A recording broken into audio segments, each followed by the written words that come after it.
भक्तों, इस वीडियो में कार्तिक मास की कथा अध्याय 13, अध्याय 14, अध्याय 15 की कथा के बारे में सुनाने जा रहे थे।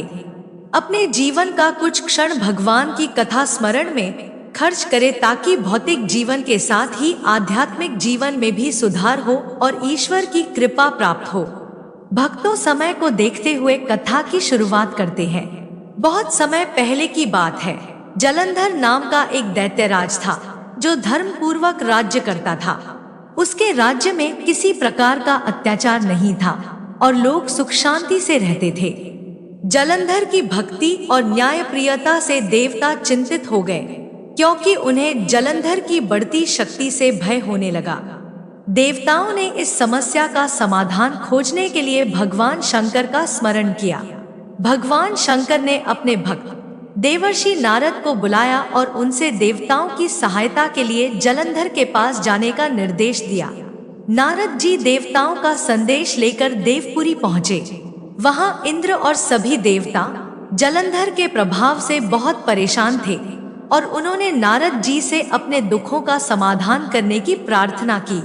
नारद जी ने कहा कि वे जलंधर से मिलकर इस समस्या का हल निकालेंगे। जलंधर की सभा में पहुंचकर नारद जी का स्वागत हुआ।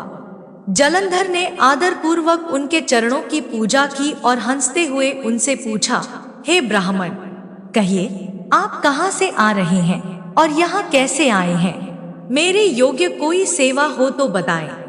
नारद जी ने प्रसन्न होकर कहा, हे महाबुद्धिमान जलंधर, मैं कैलाश पर्वत से आ रहा हूँ। वहां मैंने 10,000 योजन में फैला एक दिव्य वन देखा, जिसमें सैकड़ों कामधेनु गायें विचरण कर रही थी। वहां का हर पेड़, हर चीज दिव्य और चमत्कारी थी। मैंने वहां शंकर जी और उनकी परम सुंदरी पत्नी पार्वती जी को भी देखा। उनके रूप और उनकी संपत्ति देखकर मुझे आश्चर्य हुआ। तुम्हारी समृद्धि का भी स्मरण आया और उसे देखने की इच्छा से ही मैं तुम्हारे पास आया हूँ। जलंधर को यह सुनकर बहुत प्रसन्नता हुई और उसने अपनी पूरी संपत्ति नारद जी को दिखाई। नारद जी उसकी समृद्धि देखकर उसकी खूब प्रशंसा करते हुए बोले, हे जलंधर, निस्संदेह तुम त्रिलोकपति बनने के योग्य हो। तुम्हारे पास पाताल, पृथ्वी और स्वर्ग के सभी रत्न हैं। ऐरावत हाथी, उच्च ऐश्रवा घोड़ा, कुबेर की निधि, कल्प वृक्ष सभी तुम्हारे पास हैं। परंतु तुम्हारे पास एक स्त्री रत्न नहीं है। उसके बिना तुम्हारी संपत्ति अधूरी है। नारद जी की यह बात सुनकर जलंधर स्त्री रत्न की तलाश में व्याकुल हो गया और उसने पूछा, ऐसी स्त्री कहाँ मिलेगी जो सबसे श्रेष्ठ हो? तब नारद जी ने जलंधर से कहा, ऐसा रत्न तो केवल योगी भगवान शंकर के पास है। उनकी पत्नी देवी पार्वती अत्यंत सुंदरी और मनोहर है। उनके समान रूपवान स्त्री और कोई नहीं है। यह सुनकर जलंधर के मन में पार्वती जी को पाने की इच्छा जाग उठी।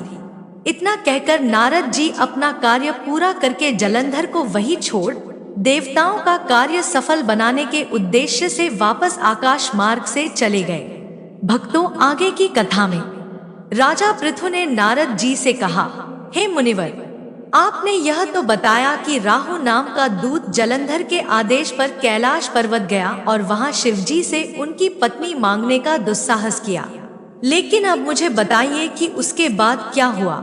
नारद जी बोले, हे राजन, जब मैंने जलंधर को छोड़ दिया तो उसने अपने एक राहु नामक दूत को बुलाकर आदेश दिया कि वह कैलाश पर जाकर शंभु योगी से उनकी पत्नी को जलंधर के लिए मांग लाए। जलंधर के अहंकार और दुस्साहस के कारण उसने यह सोचा कि वह किसी तरह शिवजी की पत्नी को प्राप्त कर लेगा। राहु जलंधर की आज्ञा मानते हुए कैलाश पर्वत पर पहुंचा और शिवजी का संदेश सुनाने के लिए उनके भवन की ओर बढ़ा।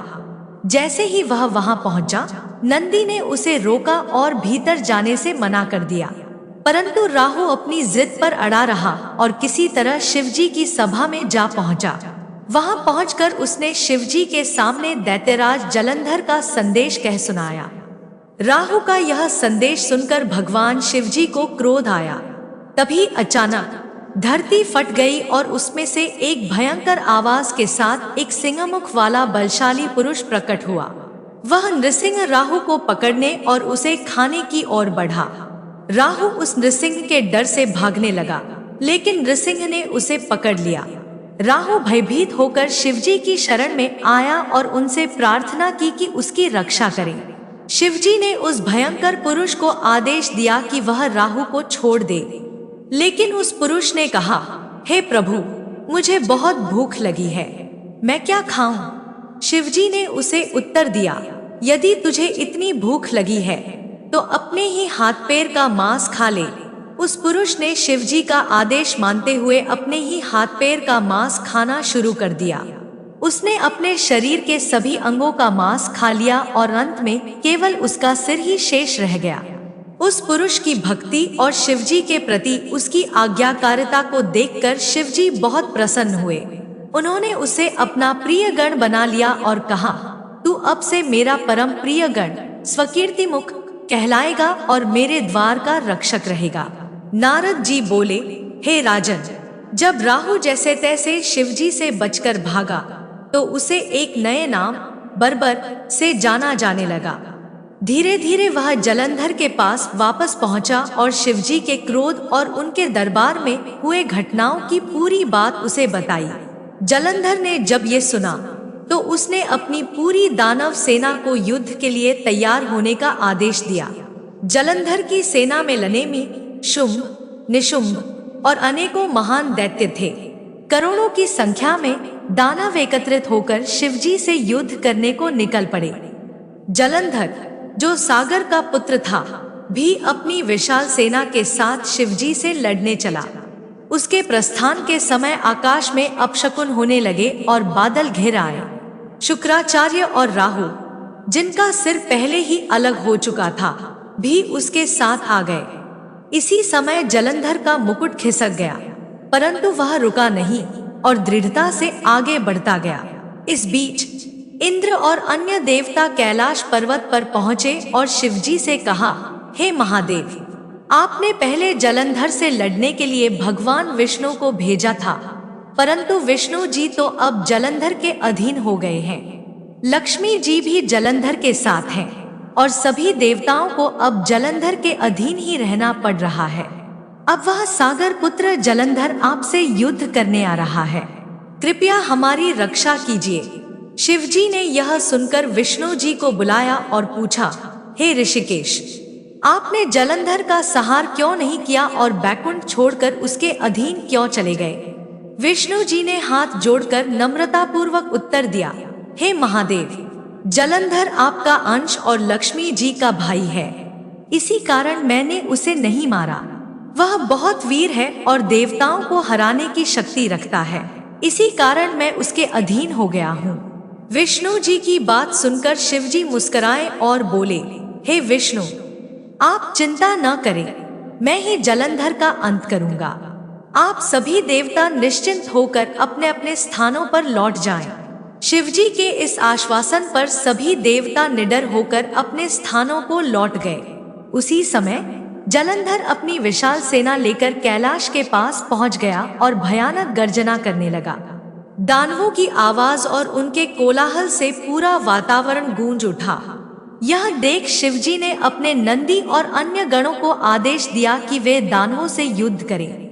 युद्ध का आरंभ होते ही दैत्यों ने अनेकों प्रकार के अस्त्र शस्त्र बरसाने शुरू कर दिए। युद्ध भूमि में शंख, भेरी और मृदंगों की ध्वनि गूंजने लगी और वीरों, हाथियों, घोड़ों और रथों के गर्जन से पृथ्वी कांपने लगी। दैत्यों और शिव के गणों के बीच भयंकर युद्ध हुआ। कटे हुए हाथी, घोड़े और पैदल सैनिकों का ढेर लग गया और रक्तमान से युद्ध भूमि में कीचड़ बन गया। शुक्राचार्य अपनी मृत संजीवनी विद्या का उपयोग कर मरे हुए दैत्यों को पुनः जीवित करने लगे।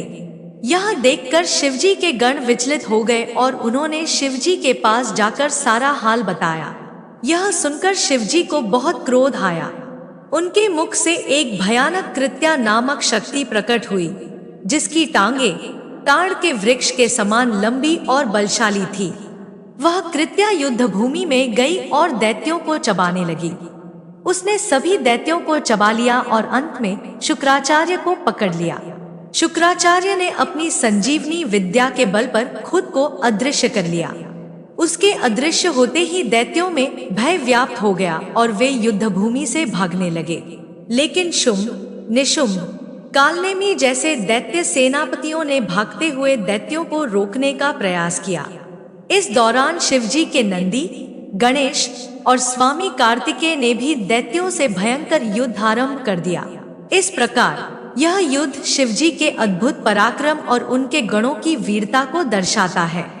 देवताओं और शिवजी के आशीर्वाद से अंत में दैत्यों की हार निश्चित हो गई। भक्तों, कथा को पूरा देखने के लिए हृदय से धन्यवाद। आगे का अध्याय देखने के लिए चैनल को सब्सक्राइब जरूर कर लें, ताकि आगे का अध्याय अगले वीडियो में आप सभी को प्राप्त हो सके। जय श्री कृष्णा। हर हर महादेव।